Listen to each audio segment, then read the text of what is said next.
الحمد للہ الکریم الوہاب، الحمد للہ الرحیم التواب، الحمد للہ الہادی الی الصواب، مزیل الشدائد وکاشف المصائب، فارج الہم کاشف الغم، مجیب دعوت المضطر، سبحانہ یسمع جہر القول وخفی الخطاب۔ ہر طرح کی تعریف اور حمد اللہ رب العزت کے لیے ہے جو کرم کرنے والا ہے، عطا کرنے والا ہے۔ ہر طرح کی حمد و ثنا اللہ سبحانہ وتعالی کے لیے ہے جو بہت رحم فرمانے والا، بہت توبہ قبول کرنے والا ہے۔ ہر قسم کی حمد اللہ کے لیے ہے جو درست بات کی طرف رہنمائی کرنے والا ہے، جو سختیوں کو دور کرنے والا ہے، مصیبتوں کو ہٹانے والا ہے، پریشانیوں کو دور کرنے والا ہے، غموں کو مٹا دینے والا ہے، لاچار کی دعا قبول کرنے والا ہے۔ وہ پاک ہے جو ظاہری بات کو اور پوشیدہ بات کو بھی سنتا ہے۔ آج مجھے یہاں پر جو موضوع دیا گیا ہے وہ یہ ہے کہ ہم اپنے سٹریس، انزائٹی اور اس قسم کی دیگر چیزیں جو ہیں ان سے کس طرح ڈیل کریں۔ جیسا کہ ہم سب جانتے ہیں کہ اللہ سبحانہ تعالیٰ نے یہ دنیا بنائی اور اس دنیا میں انسان کو جو پیدا کیا اور اس کی جو زندگی بنائی وہ ایک امتحان کے لیے تھی۔ ہم سب ایک ٹیسٹ میں ہیں اور جب بھی انسان کسی امتحان سے گزرتا ہے تو اس کو سٹریس تو ہوتا ہے۔ یعنی آپ سب طالب علم ہیں، آپ کو معلوم ہے کہ چھوٹا سا بھی کوئی ایگزام ہو، سب کچھ آتا بھی ہو، سب کچھ پڑھا ہوا بھی ہو، سب کچھ کیا ہوا بھی ہو، پھر بھی ایک ٹینشن ضرور ہوتی ہے۔ تو یہ تو بہت نیچرل ہے۔ کہاں یہ کہ اللہ سبحانہ تعالیٰ نے خود بتا دیا کہ لقد خلقنا الانسان فی کبد، کہ یقیناً ہم نے انسان کو بڑی مشقت میں پیدا کیا۔ آپ دیکھیں کہ انسان کے دنیا میں آنے کا جو مرحلہ ہے، جو ماں پر گزرتا ہے، جس وقت بچے کی ولادت ہو رہی ہوتی ہے، اگر آپ میں سے کوئی اس ایکسپیرینس سے گزرا ہو یا اس پروسیس کو جانتا ہو تو آپ دیکھیں کہ کتنے گھنٹے بعض اوقات لگ جاتے ہیں، بعض اوقات دن لگ جاتے ہیں ایک انسان کی دنیا میں آتے آتے، اور ماں بھی کس مشقت سے گزرتی ہے اور وہ بچہ بھی کس مشقت سے گزرتا ہے۔ یہ اس بات کی علامت ہوتی ہے کہ جس دنیا میں وہ آ رہا ہے وہ پھولوں کی سیج نہیں ہے، وہ مشکلات کی جگہ ہے۔ یہاں پر آسانیاں بھی ہیں لیکن مشکلات بھی ہیں، اگرچہ آسانیاں اور نعمتیں اور امن ان مشکلات سے زیادہ ہیں، لیکن انسان کی فطرت میں ایک حساسیت ہے، ایک سینسٹیوٹی ہے، لہذا امن کا جو وقت ہے، سکون کا جو وقت ہے، وہ تو ہم فار گرانٹیڈ لیتے ہیں، وہ ایسے ہی گزر جاتا ہے۔ لیکن جب ہم پر کوئی تکلیف آتی ہے، کوئی مشکل آتی ہے، بعض اوقات ہم اپنے حواس کھو دیتے ہیں، بعض اوقات ہم بہت سٹریس میں چلے جاتے ہیں۔ تو اس صورت میں کرنا کیا چاہیے، کس طرح اس کو ہینڈل کریں، کس طرح ہم ڈیل کریں۔ قرآن مجید میں اللہ تعالیٰ فرماتے ہیں وَلَنَبْلُوَنَّكُمْ بِشَيْءٍ مِّنَ الْخَوْفِ وَالْجُوعِ وَنَقْصٍ مِّنَ الْأَمْوَالِ وَالْأَنفُسِ وَالثَّمَرَاتِ وَبَشِّرِ الصَّابِرِينَ الَّذِينَ إِذَا أَصَابَتْهُمْ مُصِيبَةٌ قَالُوا إِنَّا لِلَّهِ وَإِنَّا إِلَيْهِ رَاجِعُونَ أُولَئِكَ عَلَيْهِمْ صَلَوَاتٌ مِّن رَّبِّهِمْ وَرَحْمَةٌ وَأُولَئِكَ هُمُ الْمُهْتَدُونَ۔ اللہ تعالیٰ کا ارشاد ہے، اور یقیناً ہم تمہیں خوف اور بھوک اور مالوں اور جانوں اور پھلوں کی کمی میں سے کسی نہ کسی چیز کے ساتھ ضرور آزمائیں گے۔ یعنی کبھی ایک آزمائش ہوگی، کبھی دوسری ہوگی، یہ پہلے سے بتا دیا گیا کہ یہ سارے ٹیسٹ ہوں گے، اور صبر کرنے والوں کو خوشخبری دے دیجئے۔ یہ وہ لوگ ہیں کہ جب انہیں کوئی مصیبت آتی ہے تو کہتے ہیں بے شک ہم اللہ کے لیے ہیں اور بے شک ہم اسی کی طرف لوٹنے والے ہیں۔ یہ وہ لوگ ہیں جن پر ان کے رب کی طرف سے کئی مہربانیاں، بڑی رحمت ہے، اور یہی لوگ دراصل ہدایت پانے والے ہیں۔ یعنی مشکلات تو ہوں گی، لیکن جو مشکلات کو آسان طریقے سے ہینڈل کر لے گا وہ کامیاب ہو جائے گا، اور اس کا بنیادی نقطہ، سینٹرل پوائنٹ کیا ہے؟ صبر۔ اللہ سبحانہ تعالیٰ نے ایک اور جگہ پر فرمایا وَنَبْلُوكُمْ بِالشَّرِّ وَالْخَيْرِ فِتْنَةً وَإِلَيْنَا تُرْجَعُونَ، ہم تمہیں اچھے اور برے حالات سے آزمائیں گے، دونوں طرح سے، یعنی نعمت بھی آزمائش ہوتی ہے، آسانی بھی ایک آزمائش ہوتی ہے، اور بالآخر تمہیں ہماری طرف لوٹ کر آنا ہے۔ آزمائش کا تعلق ضروری نہیں کہ ہمارے کسی گناہ سے وہ ہو بھی سکتا ہے اور وہ نہیں بھی ہو سکتا۔ بعض آزمائشیں، بعض تکلیفیں انسان کے اپنے ہاتھوں کی کمائی کا نتیجہ ہوتی ہیں۔ مثلا بعض بیماریاں جو ہیں وہ انسان کو کیوں لگتی ہیں؟ کیونکہ اس کے اپنی غلطیاں ہوتی ہیں۔ لیکن بعض دفعہ انسان ہر لحاظ سے اپنے آپ کو ٹھیک رکھتا ہے لیکن پھر بھی اس میں تکلیف آ جاتی ہے. تو اس سلسلے میں انسان کو ہمیشہ یاد رکھنا چاہیے کہ دنیا میں جو بڑے بڑے نیک لوگ آئے تھے، پیغمبر آئے تھے، ان پر تو آزمائشیں اور امتحان ہم سے بھی زیادہ تھے. اللہ سبحانہ تعالیٰ فرماتے ہیں وَلَقَدْ كُذِّبَتْ رُسُلٌ مِّن قَبْلِكَ فَصَبَرُوا عَلَىٰ مَا كُذِّبُوا وَأُوذُوا حَتَّىٰ أَتَاهُمْ نَصْرُنَا وَلَا مُبَدِّلَ لِكَلِمَاتِ اللَّهِ، اور بے شک آپ سے پہلے کئی رسول جھٹلائے گئے، یعنی نبی صلی اللہ علیہ وسلم سے پہلے بہت سے رسولوں کو ان کی قوم نے جھٹلا دیا، ایمان ہی نہیں لائے، مان کے ہی نہیں دیا، ان کی کوئی بات سن کے ہی نہیں دی، حالانکہ وہ اللہ سبحانہ تعالیٰ کی طرف سے اپوائنٹڈ تھے. تو انہوں نے اس پر صبر کیا، یعنی کسی طرح کا نیگیٹو ریئیکشن ظاہر نہیں کیا، اور وہ جھٹلائے گئے اور ایذا دیے گئے، تکلیف دیے گئے، یہاں تک کہ ان کے پاس ہماری مدد آ گئی، اور کوئی اللہ کی باتوں کو بدلنے والا نہیں. تو اس سے یہ پتہ چلتا ہے کہ اللہ تعالیٰ کی یہ سنت تو جاری رہے گی کہ وہ لوگ بھی آزمائے جائیں گے جو برے کام کرتے ہیں، اور وہ لوگ بھی آزمائے جائیں گے جو اچھے کام کرتے ہیں، یعنی نیک عمل کرنے والوں کو بھی آزمایا جائے گا، امتحان لیا جائے گا. نوح علیہ السلام جو بہت ابتدائی پیغمبروں میں سے ہیں، ہم جانتے ہیں کہ وہ 950 سال تبلیغ کرتے رہے، لیکن کس طرح ان پر آزمائش آئی کہ چند لوگوں کے سوا کوئی ان پر ایمان نہیں لایا، مگر وہ اپنا کام کرتے رہے، انہوں نے صبر سے کام لیا. موسیٰ علیہ السلام کے لیے فرعون کی آزمائش تھی، یعقوب علیہ السلام سے یوسف علیہ السلام جدا ہو گئے تو 40 سال کی جدائی انہیں برداشت کرنا پڑی، اور وہ اپنے پیارے بیٹے کی جدائی میں روتے رہے کہ ان کی آنکھیں سفید ہو گئیں. یوسف علیہ السلام کی الگ آزمائش ہو رہی تھی، کبھی ایک طرح کبھی دوسری طرح، کبھی بھائیوں نے کنویں میں پھینک دیا، کبھی وہ مصر کے بازار میں بک گئے، کبھی وہ عزیز مصر کے گھر میں اس عورت سے آزمائے گئے اور بالآخر جیل میں ڈال دیے گئے بغیر کسی قصور کے، اور 9 سال کے قریب وہ جیل میں رہے، پھر بالآخر وہاں سے نکالے گئے، اور اللہ سبحانہ تعالیٰ نے دنیا میں بھی ان کے صبر کا ان کو بہترین بدلہ دیا. ایوب علیہ السلام ہم دیکھتے ہیں قرآن مجید میں کہ ان پر آزمائش آئی بیماری کی، اور روایات میں آتا ہے کہ 18 سال تک وہ سخت قسم کی سکن ڈیزیز میں مبتلا رہے. ایک دن کے لیے بھی اگر کہیں ہاتھ پہ کوئی چیز نکل آئے یا کہیں خارش شروع ہو جائے تو انسان بے چین ہو اٹھتا ہے، کہاں یہ کہ 18 ایئرس تک. لیکن ان کا صبر کتنا مثالی تھا. وہ کہا کرتے تھے، یعنی جب ان پہ یہ تکلیف آئی کہ اے اللہ، پہلے تو میرے اور تیرے درمیان میرے گھر والے تھے، میرے بچے تھے، میری دنیا کے کام کاروبار تھے، لیکن تو نے مجھ سے سب کچھ لے لیا، اب میرے اور تیرے بیچ میں کچھ بھی نہیں بچا.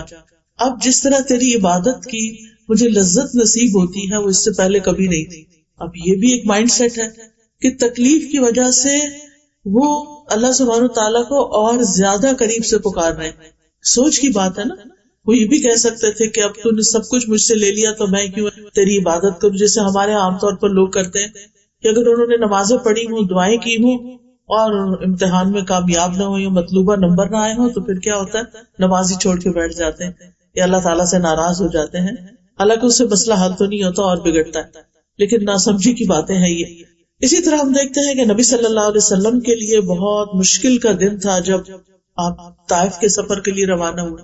پھر اسی طرح حضرت عائشہ رضی اللہ تعالیٰ عنہا پر ایک الزام لگا تھا، اور اس الزام کی وجہ سے وہ 1 مہینے سے زائد عرصے تک روتی رہی اور تکلیف میں مبتلا رہی، حالانکہ وہ نبی صلی اللہ علیہ وسلم کی بہت پیاری بیوی تھی. اسی طرح پچھلی امتوں پر بحیثیت امت بھی بہت تکلیفیں آئی. اللہ تعالیٰ فرماتے سورۃ البقرہ آیت 214 ام حسبتم ان تدخلوا الجنۃ ولما یأتکم مثل الذین خلوا من قبلکم مستهم البأساء والضراء وزلزلوا حتى يقول الرسول والذین آمنوا معه متى نصر اللہ الا ان نصر اللہ قریب. کیا تم لوگ سمجھتے ہو کہ تم یوں ہی جنت میں داخل ہو جاؤ گے جبکہ ابھی تمہیں اس جیسی تکلیف تو پیش ہی نہیں آئی جو تم سے پہلے گزرے ہوئے لوگوں کو آئی؟ انہیں سختیاں اور تکلیفیں پہنچی اور وہ ہلا مارے گئے، یہاں تک کہ رسول اور وہ لوگ جو ان کے ساتھ تھے ان پر ایمان لائے تھے وہ پکار اٹھے کہ اللہ کی مدد کب آئے گی. سنو، بے شک اللہ کی مدد تو قریب ہے. یعنی اللہ کی مدد ضرور آتی ہے لیکن امتحان تو ہوتا ہی ہے. اب سوال ہی پیدا ہوتا ہے کہ یہ امتحان کیوں آتے ہیں، یہ غم اور پریشانیاں کیوں آتی ہیں؟ نمبر 1، انسان کے ایمان کے امتحان کے لیے کہ وہ اللہ سبحانہ تعالیٰ پر کتنا سچا پکا ایمان رکھتا ہے، یعنی خوشحالی میں ہی صرف اللہ کو یاد کرتا ہے یا مشکل میں بھی اللہ تعالیٰ کو یاد کرتا ہے۔ اگر کوئی شخص تکلیف کے وقت اللہ تعالیٰ کی طرف رجوع کرتا ہے اور آزمائش میں اللہ تعالیٰ سے مدد مانگتا ہے تو ایسا شخص ایک اگلے ہائر لیول پہ چلا جاتا ہے اور وہ اپنے ایمان کی سچائی کا ثبوت دیتا ہے۔ دوسری وجہ انسان کو بلند درجات دینے کے لیے، حدیث میں آتا ہے کہ بندے کے لیے اللہ کے ہاں ایک بہت اونچا مقام ہوتا ہے، لیکن وہ اپنے عمل کی وجہ سے وہاں تک نہیں پہنچ سکتا، یعنی اس کی عبادت یا باقی اعمال کم ہوتے ہیں، تو اللہ تعالیٰ اسے اپنے جسم یا مال یا اولاد کی آزمائش میں ڈال دیتا ہے۔ ابو داؤد کہتے ہیں کہ پھر اللہ تعالیٰ اسے صبر کی توفیق بھی دیتا ہے، حتیٰ کہ وہ انسان اس صبر کی وجہ سے اس بلند ترین مقام پہ جا پہنچتا ہے۔ تو یہ ایک ریزن ہوتی ہے انسان کے اوپر سخت امتحان کی کہ اللہ سبحانہ تعالیٰ اس کو ایک اعلیٰ منزل دینا چاہتے ہیں، لیکن اس کے عمل ایسے نہیں ہوتے کہ اعمال کی بنیاد پر وہاں پہنچے، لہٰذا اس پر آزمائش آتی ہے جس پہ وہ صبر کرتا ہے اور بلند درجے پاتا ہے۔ پھر اسی طرح اللہ تعالیٰ کی طرف سے اس انسان کے لیے بھلائی کا ارادہ ہوتا ہے، حدیث میں آتا ہے مَن یرد اللہ بہ خیرا یصب منہ، اللہ جس کے ساتھ بھلائی کا ارادہ کرتا ہے اسے مشکل میں ڈال دیتا ہے، مصیبت میں ڈال دیتا ہے۔ کیوں؟ اس لیے کہ انسان میچور ہو ہی نہیں سکتا۔ آپ نے کبھی دیکھا ہوگا کچی اینٹیں اور پکی اینٹیں، کبھی بھٹا دیکھا ہوگا جس میں اینٹیں پک رہی ہوتی ہیں، اس سے پہلے وہ لوگ مٹی کو گارے کو بنا کے اور اس سے سانچے سے نکال کے اینٹیں رکھے ہوئے ہوتے ہیں، پھر وہ کسی درجے میں سوکھتی ہیں، پھر ان کو بھٹی کی نظر کرتے ہیں اور وہ کئی دن تک ان کے نیچے آگ جلائی جاتی ہے، پھر وہ اتنی پکی اینٹیں ہو جاتی ہیں کہ پھر ان کے اوپر پوری عمارتیں کھڑی کر دی جاتی ہیں۔ تو بالکل اسی طرح انسان میچور نہیں ہوتا، کچا ہی رہتا ہے، اس کے اندر پختگی نہیں آتی، وہ بڑے کام کرنے کے قابل نہیں ہوتا جب تک وہ مشکلات سے نہیں گزرتا۔ اسی لیے آپ اگر ریشو دیکھیں عام طور پر تو جو بچے مشکلات سے نکلتے ہیں پڑھائی میں اور آگے بڑھنے کی ہرس میں، جو ان میں سے آ جاتے ہیں آگے، وہ بہت محنتی ہوتے ہیں بنسبت ان بچوں کو جن کو بہت لاڈ پیار ملا ہوتا ہے، چھوٹی چھوٹی چیز سے گھبرا جاتے ہیں۔ تو انسان کو اس زندگی میں کچھ کرنے کے لیے بہت سا صبر چاہیے ہوتا ہے، بہت سی محنت چاہیے ہوتی ہے۔ اب آپ دیکھیے کہ جن لوگوں نے بڑی بڑی ایجادات کی ہیں انہوں نے اپنی پوری زندگی اس کام میں کپا دی، انہوں نے بھوک پیاس بھی کاٹی، انہوں نے گمنامی بھی کاٹی، اور انہیں دنیاوی طور پر کوئی زیادہ فائدہ حاصل نہیں ہوا۔ مرنے کے بعد ان کا نام روشن ہو گیا، ان کو کیا فائدہ ہوا ان کی زندگی میں؟ ہم آرام سے بیٹھ کے پیناڈول کھا لیتے ہیں، ہمیں یہ بھی نہیں پتا کہ کس نے یہ ایجاد کی تھی، اس کی زندگی ریسرچ کرتے کرتے کس مشکل سے گزری تھی، کس تکلیف سے وہ شخص گزرا ہوگا جس نے ایک اتنی فائدے کی چیز انسانوں کے لیے بنا لی کہ ذرا سی درد ہوتی انسان بغیر سوچے سمجھے کھا کے اور اپنے آپ کو پھر کام میں مشغول کر لیتا ہے۔ اس وقت بھی آپ جانتے ہیں کہ میڈیسن میں جو دو طرح کے لوگ ہوتے ہیں، ایک تو پریکٹیشنرز ہوتے ہیں اور ایک سائنٹسٹ ہوتے ہیں، اکیڈیمیا ہوتے ہیں، تو اس میں بہت کم لوگ ریسرچ اور اکیڈیمکس کی طرف جاتے ہیں کیونکہ اس میں بظاہر ریوارڈ نظر نہیں آتا، بہت قربانی کرنی پڑتی ہے، آپ کو پیسے بھی کم ملتے ہیں۔ اس کے برعکس وہ لوگ جو اچھے ہائیلی کوالیفائڈ ہوتے ہیں، پریکٹس شروع کر دیتے ہیں میڈیسن کی، آپ دیکھیں کہ زندگی بالکل الگ ہوتی ہے، وہ دنیا کی زندگی کو انجوائے کر رہے ہوتے ہیں، پیسے سے، شہرت سے، بہت سی چیزوں سے۔ لیکن جو سائنٹسٹ ہوتے ہیں عام طور پر آپ ان کی اگر زندگیوں کے بارے میں پڑھیں تو آپ حیران ہو جائیں گے کہ کس قدر سادہ زندگی وہ گزارتے ہیں، کس قدر محنت کی، مشقت کی۔ اسی طرح دین میں جنہوں نے بڑا بڑا نام پیدا کیا، مثلا امام بخاری ہیں، ان کی کتاب اللہ کی کتاب کے بعد سب سے صحیح کتاب بتائی جاتی ہے۔ امام بخاری 16 سال کی عمر میں اپنے گھر سے نکلے تھے علم حاصل کرنے کے لیے، اور 16 سال تک وہ گھر واپس نہیں گئے۔ اس دوران انہوں نے احادیث اکٹھی کی، ان کو چھانٹا، پرکھا، دیکھا، اور پھر کتاب لکھی، صحیح احادیث پر مشتمل کتاب لکھی، صحیح البخاری۔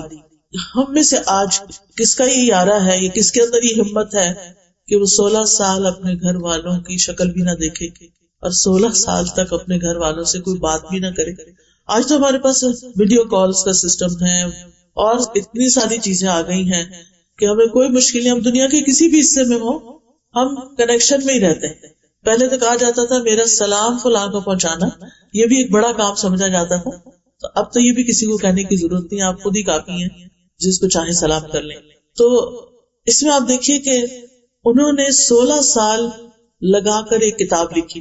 امام مالک کی کتاب موطا امام مالک سب سے پہلی حدیث کی کتاب ہے جس کی تیاری میں ان کو 40 سال لگے، کیونکہ اس وقت احادیث جمع نہیں تھی. 40 سال ان کو لگے. تو ان کو کسی نے کہا کہ اور لوگ بھی آپ کو دیکھا دیکھی یہ کتاب لکھنے لگ گئے ہیں ایسی. تو انہوں نے کہا کہ ما کان للہ بقیہ، جو اللہ کے لیے ہوگا وہ باقی رہ جائے گا. اور واقعی ان کی کتاب باقی رہ گئی اور باقی کتابیں معلوم نہیں کہاں گئی. تو کہنے کا مطلب یہ ہے کہ جس نے بھی زندگی میں کوئی بڑا کام کیا اس نے مشکلات سہی. من طلب العلا سحر اللیالی، جس نے بلندیاں طلب کی وہ راتوں کو جاگا. رات کی نیند کس کو پیاری نہیں ہوتی، لیکن وہ راتوں کو جاگتا ہے. اور اس میں ہم دیکھتے ہیں کہ امام بخاری کے ساتھ ایک طالب علم اور تھے، وہ کہنے لگے ایک مرتبہ مجھے ان کے ساتھ رات گزارنے کا موقع ملا. میں نے گنا کہ امام بخاری رات 18 مرتبہ اٹھے، رات کے دوران 18 بار اٹھے، دیا جلایا، کچھ لکھا، بند کیا، پھر سو گئے، پھر اٹھے، پھر کچھ لکھا. معلوم نہیں خواب میں دیکھتے ہوں گے یا ان کے ذہن یعنی سو کے بھی نہیں سوتے ہوں گے. تو کہنے کا مطلب یہ ہے کہ یہ وہ لوگ ہیں کہ جنہوں نے اپنی زندگیاں مشقت میں گزاری لیکن دنیا کو ایک بہت بڑا فیض پہنچا گئے. آج بھی ایسے لوگ ہیں، ایسے ریسرچرز ہیں کہ جو بعض اوقات صرف جنگلوں میں ہی رہ کے زندگی بسر کرتے تھے. ایک چھوٹی سی ویڈیو جو ہم 2-3 منٹ میں دیکھ لیتے ہیں نا کسی پرندے کی ساری زندگی کی، کہ کس طرح وہ بڑا ہوتا ہے اور گھر بناتا ہے اور کس طرح بچے دیتا ہے اور کس طرح بچے اڑ جاتے ہیں. وہ 60 ڈیز بھی ریسنٹلی کسی نے مجھے بھیجی، تو بہت ہی انٹرسٹنگ تھا. اللہ کی تخلیق پہ غور کرنا چاہیے. اس ٹیکنالوجی کے دور میں ہر چیز بری بھی نہیں ہے. خیر، تو اس میں دیکھ رہی تھی کہ 60 ڈیز کی ویڈیو تھی. اب میں سوچی تھی اس شخص نے جو یہ ویڈیو بنائی ہے یہ 60 ڈیز تک کانسٹنٹ آبزرویشن کرتا رہا اس پرندے کی کہ کس طرح یہ گھر بنانے سے لے کے انڈے دینے سے لے کے اور بچوں کو پالنے سے لے کے کس طرح یہ ایک بچہ پھر اڑ جاتا ہے. تو چھوٹا سا بھی کام کرنا تو انسان کو محنت اور صبر کی ضرورت ہوتی ہے. اس کے بغیر اگر آپ صرف ایک حیوان کے لیول پر زندگی بسر کرنا چاہتے ہیں، گائے بھینس کے لیول پر، تو آپ دیکھیں اس کی زندگی میں کیا ہے. صبح سو کے اٹھتے ہیں، کھاتے ہیں، پیتے ہیں، دودھ دیتے ہیں، پھر کوئی کھانا شروع کر دیتے ہیں، پھر دوبارہ سو جاتے ہیں بیٹھے بیٹھے یا کھڑے کھڑے، پھر دوبارہ کچھ کھا لیتے ہیں. کئی دفعہ دیکھو کھانا ہی کھانا، ان کے 4 پیٹ ہوتے ہیں، آپ کو معلوم ہی ہوگا. اور کام ان کا کیا صرف ہمارے لیے دودھ بنانا یا پھر اپنے بچے پیدا کرنا اور ان کے بچے کچھ ان کا دودھ پی لیتے ہیں. تو اب آپ سوچئے کہ ایک وہ زندگی ہے کہ جس میں آپ اٹھے کھائیں پیئیں اور سو جائیں اور پھر اٹھے کھائیں پیئیں اور کہیں نکل جائیں اور اٹھے کھائیں پیئیں اور پھر، تو یہ زندگی تو حیوانوں کی زندگی ہوتی ہے، انسانوں کی تو نہیں ہوتی.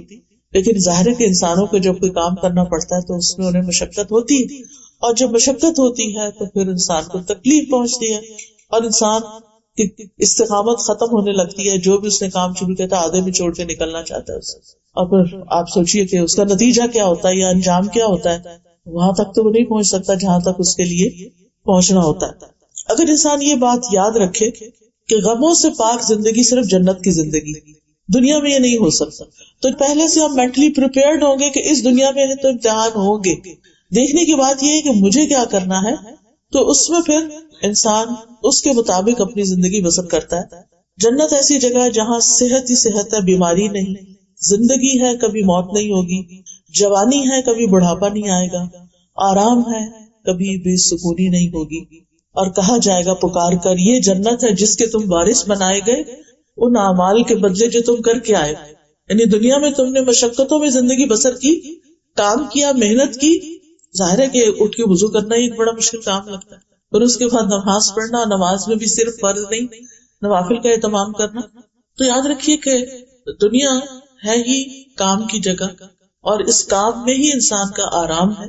اور جب انسان کام چھوڑ دیتا ہے اس کی زندگی میں چیلنجز نہیں رہتے اور بالکل وہ ایک آرام کی زندگی بسر کرتا ہے، تو وہاں سے پریشانیاں شروع ہوتی. جو کہتے ہیں نا خالی ذہن شیطان کا گھر، پھر شیطان اس کے اندر مستقل وسوسے ڈالتا رہتا ہے.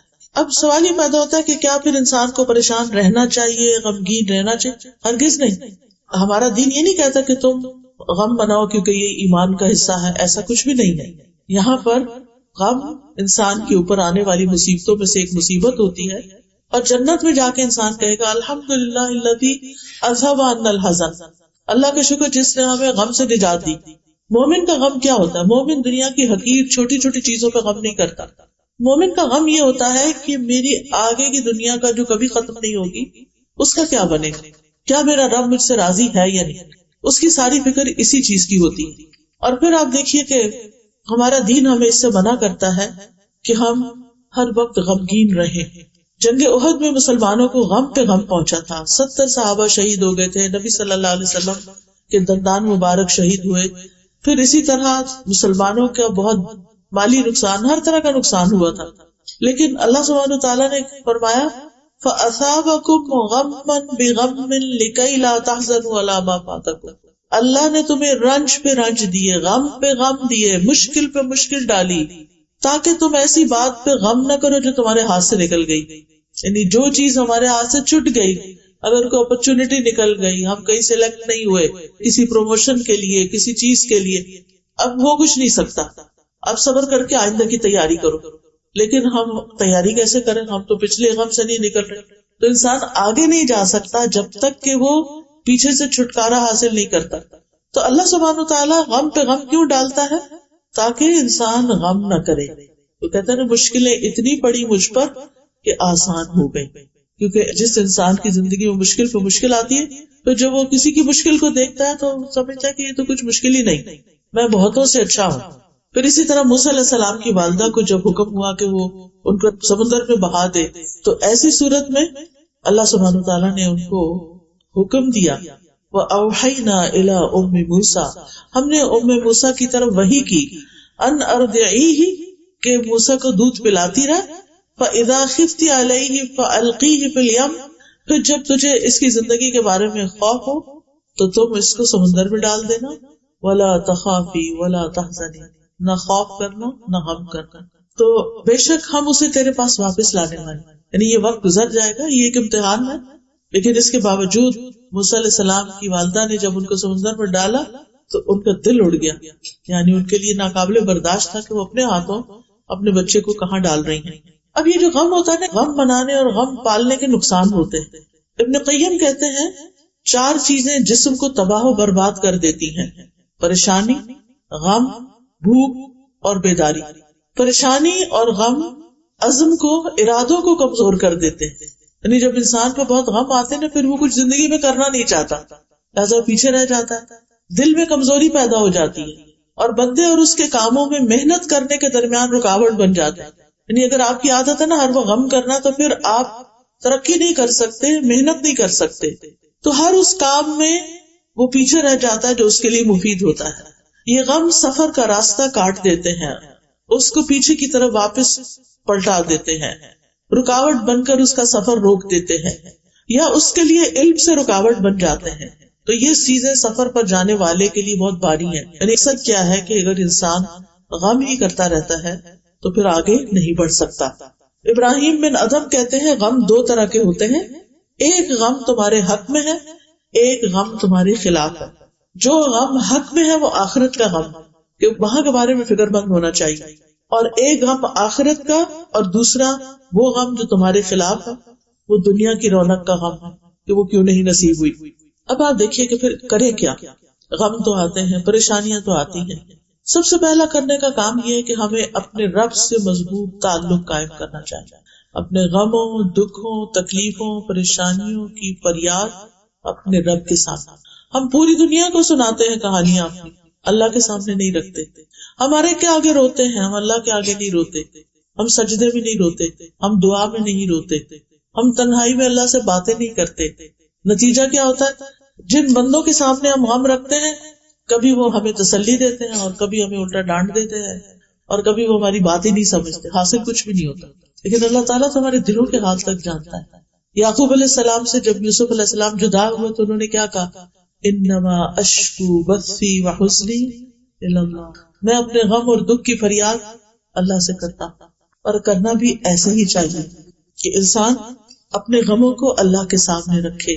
حدیث میں آتا ہے اللہ تعالیٰ فرماتے ہیں میں اپنے بندے کے ساتھ اس کے گمان کے مطابق ہوتا ہوں جو وہ میرے بارے میں رکھتا ہے، یعنی اگر اس کی تھنکنگ پازیٹو ہوگی تو اس کو ایسا ہی رسپانس ملے گا، اور اگر نیگیٹو ہوگی تو اس کو ویسا ہی رسپانس ملے. پھر یہ کہ ہماری جتنی بھی ضرورتیں ہیں، جتنی بھی چیزیں ہم چاہتے ہیں کہ زندگی میں ہمیں ملیں، وہ سب ہمیں اللہ کے سامنے رکھنی چاہیے.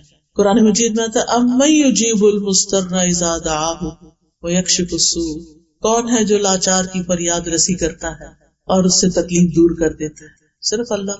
لوگوں کے شکوے کچھ اور لوگوں سے نہیں کرنا، ان سے واپس نہیں کرنا کیونکہ وہ معاملات کو الجھا دیتے ہیں. صرف اللہ سے شکوے کرنا ہے، اللہ کے آگے گڑ گڑانا ہے، اور مشکل وقت میں اللہ پر بھروسہ کرنا ہے، اللہ پر ہی توکل کرنا ہے. اللہ ہے نا، اللہ کر دے گا. اللہ تعالیٰ کو کوئی چیز نہیں روکتی، اللہ تعالیٰ کے لیے کوئی کام کرنا مشکل نہیں.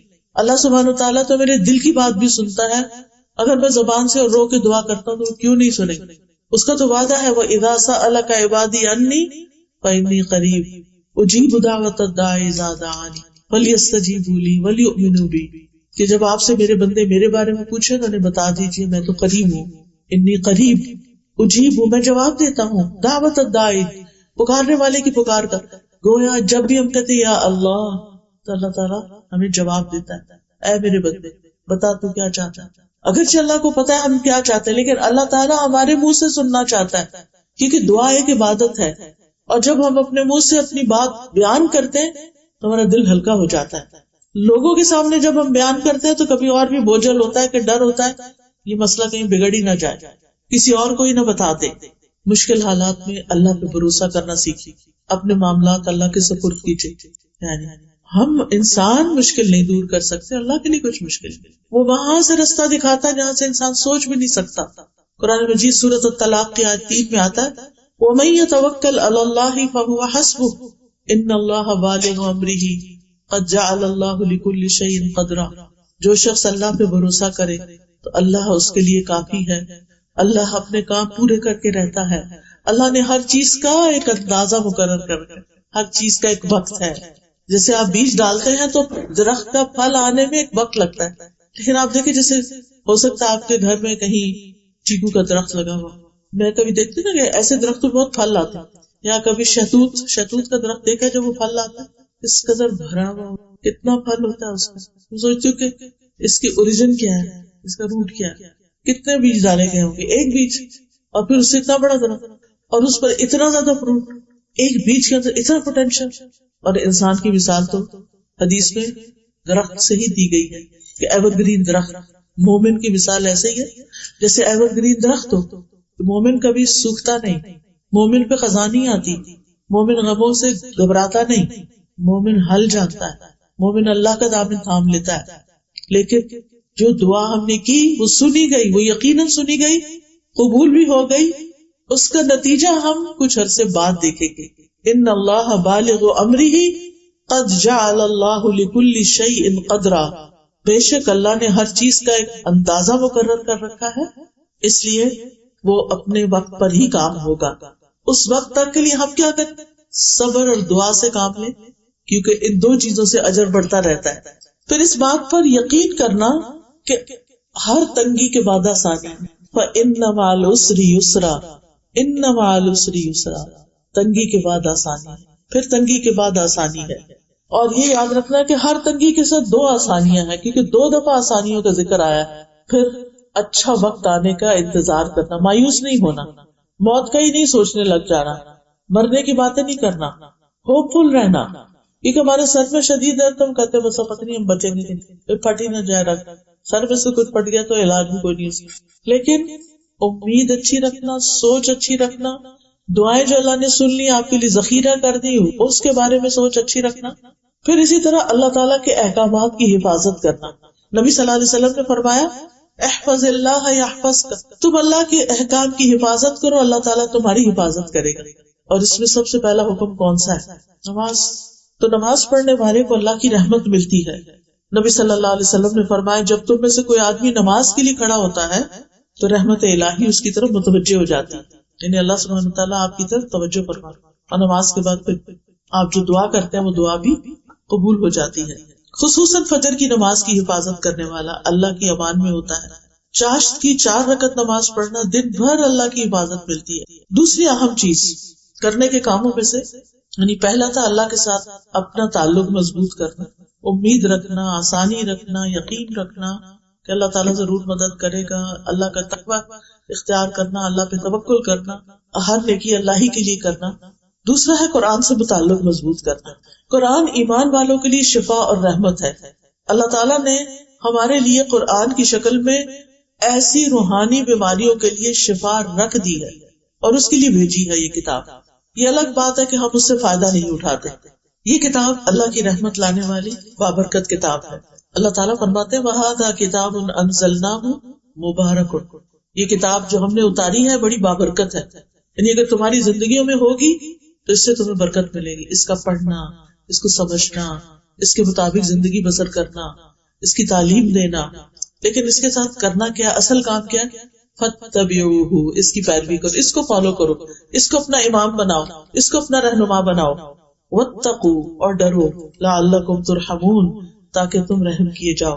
یہ کتاب اللہ سے جوڑنے کا بہترین طریقہ ہے. پیچھے بات کی تھی نا میں نے کہ اللہ سے تعلق قائم کرے. کیسے کریں؟ نماز سے کریں اور قرآن کے ذریعے کریں. اور پھر گھروں میں برکت، آپ کی زندگی میں برکت. اور جتنا جتنا آپ اس کتاب کو پڑھتے چلے جائیں گے اتنا اتنا آپ کے دل میں بھی سکون آئے گا. جتنی اس کی خدمت کریں گے اتنی آپ کی زندگی میں برکتیں آئیں گی. پھر چونکہ ہر وقت انسان قرآن نہیں پڑھ سکتا تو پھر چلتے پھرتے اور کام کرتے ہوئے کیا کرے انسان؟ اللہ کا ذکر کثرت سے کرے. اور خاص طور پر جو مشکل اگر آئی ہے تو اس کے لیے یا حی یا قیوم برحمتک استغیث یا ذا الجلال والاکرام یا بدیع السماوات والارض یا اللہ یا اللہ یا رحمان یا رحیم. اللہ تعالیٰ خود فرماتے ہیں کہ اللہ سبحانہ وتعالیٰ کے ناموں سے اس کو پکارو، اس سے دعائیں جلد قبول ہوتی. ذکر کرنے سے اور مسلسل ذکر سے دل کو سکون مل جاتا ہے، سٹریس کم ہو جاتا ہے. ذکر روح کی غذا ہے. یہ سٹریس اور انزائٹی کیوں ہوتے ہیں اس کے بارے میں پڑھ رہی تھی کہ یہ اوپر سرفیس پہ جو سمپٹم نظر آتی ہیں یہ اصل میں ہمارے سب کانشیس کے اندر بہت کچھ پیچھے جا چکا ہوتا ہے جو ان پلیزنٹ ہوتا ہے، اور پھر ایک دن آتا ہے کہ وہ سرفیس پہ آ جاتا ہے، ہمارا بیہیویئر چینج ہو جاتا ہے. اگر ہم اس کے اندر، کیونکہ انسان کے اندر ایک طلب تو ہے نا کسی چیز کی. بازو کا سمجھتا ہے انسان شاید مجھے مال چاہیے، مجھے کمپینین چاہیے، مجھے سیر و تفریح چاہیے. یہ سب کچھ کرنے کے بعد پھر کیوں ہے آپ پریشان؟ تو اب تو آپ کو خوش ہو جانا چاہیے. وہ اس لیے کہ صرف ان چیزوں سے یہ ویکیوم نہیں بھر سکتا. اگر آپ اللہ تعالیٰ سے ایک تعلق قائم کریں گے، اس کے دین سے تعلق قائم کریں گے، قرآن سے تعلق قائم کریں گے، تو پھر وہ جو اندر جو سب کانشیس ہے، جو کچھ آپ پڑھتے جائیں گے، سنتے جائیں گے، اندر جا کر وہ اس کو آلٹر کرنا شروع کر دے گا، بیماری کو باہر نکالے گا اور اپنی جگہ بنائے گا. کیونکہ جاء الحق وزہق الباطل ان الباطل کان زہوقا، حق آ گیا، باطل چلا گیا. تو جو باطل وسوسے شیطان کی باتیں اور بہت کچھ دل میں بیٹھا ہوا ہوتا ہے، وہ حق بات یعنی قرآن کی بات آ کر اس کو نکال دیتی ہے. اور ذکر سے انسان کو زندگی ملتی ہے، رحمت اور سکینت ملتی ہے، پریشانی اور خوف زائل ہوتا ہے، شیطان کے حملوں سے بچاؤ حاصل ہوتا ہے. ابن قیم کہتے ہیں اللہ کا ذکر مشکل کو آسان کر دیتا ہے، تنگی اور مشقت کو کم کر دیتا ہے. بس جب بھی کسی مشکل پر اللہ کا نام ذکر کیا جاتا ہے تو وہ آسان ہو جاتی ہے. جب بھی کسی مشقت پر اللہ کا ذکر کیا جاتا ہے تو وہ بھی آسان ہو جاتی ہے. اور جس کسی تکلیف پر، سختی پر اللہ کا ذکر کیا جاتا ہے وہ زائل ہو جاتی ہے. اور جس تکلیف پہ اللہ کو یاد کیا جاتا ہے وہ ختم ہو جاتی ہے. اللہ کے ذکر کی تو بہت سی قسمیں ہیں. سبحان اللہ و بحمدہ، سبحان اللہ العظیم، سبحان اللہ، الحمدللہ. ایک دفعہ کہنا میزان کو بھر دیتا ہے. یعنی استغفر اللہ، بہت ساری چیزیں، درود شریف، آیت کریمہ، ان میں سے جو بھی چیز آپ پڑھنا چاہیں پڑھتے جائیں. لیکن ان سب میں جو بہترین چیز ہے جس سے انسان کی مشکلات حل ہوتی ہیں وہ استغفار ہے، اللہ سے گناہوں کی معافی مانگنا. کیونکہ ہمارے اور اللہ کے بیچ میں جو چیز رکاوٹ ڈالتے ہیں وہ ہمارے ہی گناہ ہوتے ہیں. مثلا نماز نہیں پڑھی، مثلا زبان سے لوز ٹاک، مثلا کسی کا حق مار دیا، کسی کو ذلیل کر دیا، کسی کو بے عزت کر دیا، کسی کو پریشان کر دیا، یہ ساری چیزیں اس میں آ جاتی ہیں. پھر روزی میں کشادگی اور مال میں بڑھوتری بھی استغفار سے ہوتی ہے. بہت زیادہ خیر و برکت اور بارشوں کا اترنا اور جسم کی طاقت کا سامان ہونا یہ بھی اسی استغفار کے ساتھ ہے. پھر یہ کہ ہمیں ایک اور کام کرنا چاہیے، وہ ہے اللہ سے اچھا گمان، کہ اگر تکلیف بھی آئی ہے تو میرے رب نے کسی وجہ سے بھیجی ہے اور اس کا نتیجہ اچھا ہی ہوگا. اللہ کی تقسیم پہ راضی رہنا. اگر ہم سے کسی کو زیادہ مل گیا تو اس سے جیلس نہیں ہونا کیونکہ جالسی تو ہمارے اندر آگ بھڑکا رہی ہے، اس کو کیا جاتا ہے، اس کو تو کچھ نہیں ہوتا، کیونکہ جو کچھ انسان کو ملتا ہے وہ انسان کے لیے ایک امتحان ہی ہوتا ہے. اگر وہ ہمیں نہیں ملا، کسی اور کو ملا، تو اسی کا امتحان ہوگا، ہمارا تو نہیں ہوگا. پھر یہ یاد رکھے کہ مایوس ہونا کبیرہ گناہ ہے، اور ملنے والے اجر پہ نظر رکھنا جو ہے انسان کے حوصلے بلند کر دیتا ہے. پھر صبر اور شکر لازم کر لیں زندگی میں، مشکلات پہ صبر اور نعمتوں پہ شکر. کوئی بھی نعمت جو آپ کو ملے، چھوٹی ہو یا بڑی، فوراً اللہ کا شکر ادا کریں. غموں پر، دکھوں پر، تکلیفوں پر صبر. فاصبر صبرا جمیلا. اللہ سبحانہ تعالیٰ ایسے لوگوں کی تعریف کرتے ہیں جو صبر سے کام لیتے ہیں، اور پھر یہ تعریف ہر حال میں ہونی چاہیے. ایک اور چیز جو مشکلات کو ٹالتی ہے وہ ہے صدقہ خیرات. ہمیں ہر روز کچھ نہ کچھ ضرور صدقہ کرنا چاہیے، تھوڑا ہو یا زیادہ. اگر روز کے روز راستے میں کئی مسکین آتے ہیں تو دے دیں، ورنہ اکٹھا کر کے کسی خیر کے کام میں، کسی بڑے پروجیکٹ میں بھی لگا سکتے ہیں. پھر اسی طرح صدقہ جسم کی حفاظت کرتا ہے، بیماریوں سے محفوظ رکھتا ہے، مشکلات اور پریشانیوں کو دور رکھتا ہے. پھر ہے خیر کے کاموں میں والنٹیئر کرنا. ہر کام کمائی کا ذریعہ نہ بنائیں. کچھ کام زندگی میں ایسے رکھیں کہ جو صرف اور صرف اللہ کے ہاں اس کا ریوارڈ پانا ہے، اس کا اجر اللہ سے لینا ہے. اس سے آپ کے دل کو بہت سکون ملے گا. اللہ تعالیٰ فرماتے ہیں جو شخص بھی نیک عمل کرے، خواہ مرد ہو یا عورت، بشرطے کہ وہ مومن ہو، تو ہم اسے پاکیزہ زندگی بسر کرائیں گے، اور آخرت میں ان کے بہترین اعمال کے مطابق انہیں ان کا اجر دیا جائے گا. یعنی ایسے لوگوں کو قیامت کے دن پھر اجر ملے گا. پھر آپ دیکھیے دوسروں کی پریشانیوں پہ غور کر کے اپنی پریشانی کو کمپیئر کر کے چھوٹا سمجھنا. اور پھر نیکسٹ ہے مثبت مصروفیات کے حامل لوگوں سے دوستی کرنا. ایسے لوگوں سے دوستی کرنا جو صالحین میں سے ہوں. ایسے لوگوں سے دوستی کرنا کہ جن کا تھاٹ پروسیس بہت ہی پازیٹیو ہے، وہ ہر چیز میں خیر ڈھونڈ لیتے ہیں. اور ویسے بھی انسان جس کے ساتھ بیٹھتا ہے اسی کے عادات میں ڈل جاتا ہے. مثبت دوستی جو ہے اس کے اثرات بھی مثبت ہی ہوتے ہیں. اور سارے غموں میں سے بہترین غم آخرت کا غم ہے. ہم میں سے ہر ایک اگر وہ غم لگا لے حقیقی معنوں میں، تو اس کے لیے تیاری بھی کرے، پلان بھی کرے، اپنے دل و دماغ کو اسی کام میں لگا دے، اور پھر ہمیشہ کے لیے اللہ سے اس کا اجر پائے. پھر کثرت سے دعا کرنا. دعاؤں کی کثرت ہونی چاہیے، خوشحالی میں بھی تکلیف میں، دونوں حالتوں میں دعائیں کرنا. دعا تقدیر کو بدل دیتی ہے. پورے یقین سے دعا کرنا، اوپر اوپر سے نہیں. اللہ سبحانہ تعالیٰ سے دعا کرتے ہوئے انسان کوئی شرط نہ لگائے، بلکہ اللہ کی راہ میں کھلا دے اور اچھے کی امید رکھے. پھر ہم و غم کی جو دعائیں ہیں، ان دعاؤں میں سے وہ دعائیں نکال کے پڑھنا، اور غم اور دکھ و تکلیف کو جو دور کرتے ہیں کلمات، ان میں سے سب سے بہترین کلمات درود شریف کی کثرت. اٹھتے بیٹھتے درود شریف پڑھتے رہے. انشاءاللہ العزیز زندگی میں بہت سی بھلائیاں آئیں گی، بہت سی خیر آئے گی. اور انشاءاللہ جب آپ خیر کو پا لیں گے تو اس کو پکڑ کر رکھیں، چھوڑ نہ دیں. اللہ تعالیٰ ہمارا حامی و ناصر ہو. ہاں، اس کا میں ایک علاج آپ سب کو بتاتی ہوں، نوٹ کر لیں. ہے تو دعا. مجھے بہت فائدہ ہوا اس کا، کیونکہ میرے پہ بہت ساری ذمہ داریاں ہوتی ہیں، ایک کام کے بعد ایک کام، ایک چیز کے بعد ایک چیز. یعنی مینٹلی میں بہت زیادہ آکیوپائڈ ہوتی ہوں. اگر فزیکلی میں کچھ نہیں بھی کر پاتی تو مینٹلی بہت آکیوپائڈ ہوتی ہوں. اس کی وجہ سے پھر میں بھی اوور تھنک کرنے لگ جاتی تھی اور ریلیکس نہیں ہو پاتی. نبی صلی اللہ علیہ وسلم نے ایک دعا سکھائی ہے کہ اگر جیسے نماز میں ہماری خشوع نہیں ہوتا نا، اور بار بار دھیان ادھر جاتا ادھر جاتا، پتہ ہی نہیں چلتا، نماز بھول جاتی ہے، تو نماز کے اندر بھی اور نماز کے باہر بھی 3 دفعہ یہ دعا پڑھیں: اعوذ باللہ السمیع العلیم من الشیطان الرجیم من ہمزہ ونفخہ ونفثہ. تا کے ساتھ 3 دفعہ یہ دعا پڑھنی ہے. اعوذ باللہ السمیع العلیم من الشیطان الرجیم من ہمزہ ونفخہ ونفثہ. اعوذ باللہ السمیع العلیم من الشیطان الرجیم من ہمزہ ونفخہ ونفثہ. ایسے کر کے دل کے اوپر تھوکنا ہے. تھوکنے سے مراد یہ کہ ایک تو کہتے ہیں نا چھو، ایسے نہیں، چھو چھو چھو، جس میں ہلکی پھلکی تھوک بھی آ جائے بیچ میں سے. اتنا مجھے اس دعا کا فائدہ ہوا. میں ہر روز صبح فجر کے بعد پڑھتی ہوں، اور دن بھر اتنی کام اور ریلیکس. اور ورنہ پہلے اتنی انزائٹی ہو جاتی تھی، اچھا یہ تو ہوا نہیں، ابھی اگلا کب ہوگا، اور یہ کب ہوگا، اگر ٹریول کر رہے ہیں تو کب پہنچیں گے، کیا یہ خواہ بخواہ کے بیچے فائدہ تو کچھ نہیں. اب آپ دیکھیں کہ جب آپ ریلیکس ہوتے ہیں تو آپ اپنے آس پاس کو انجوائے کرتے ہیں. کوئی انسان ہے آپ کے ساتھ، اس کی بات سنتے ہیں، اس سے تبادلہ خیال کرتے ہیں، کہ مدد کرتے ہیں. یعنی 100 کام ہوتے ہیں. اور چھوٹی درخت دیکھ دیکھ کے خوش ہوتے رہتے ہیں. اللہ کی کریشن دیکھ کے خوش ہوتے ہیں. یعنی لائف کو انجوائے کرنا چاہیے. جب ہم غم میں، دکھ میں، اسٹریس میں، انگزائٹی میں، پریشانی میں، تناؤ میں، ڈپریشن میں ہوتے ہیں تو ہم زندگی انجوائے کر سکتے ہیں.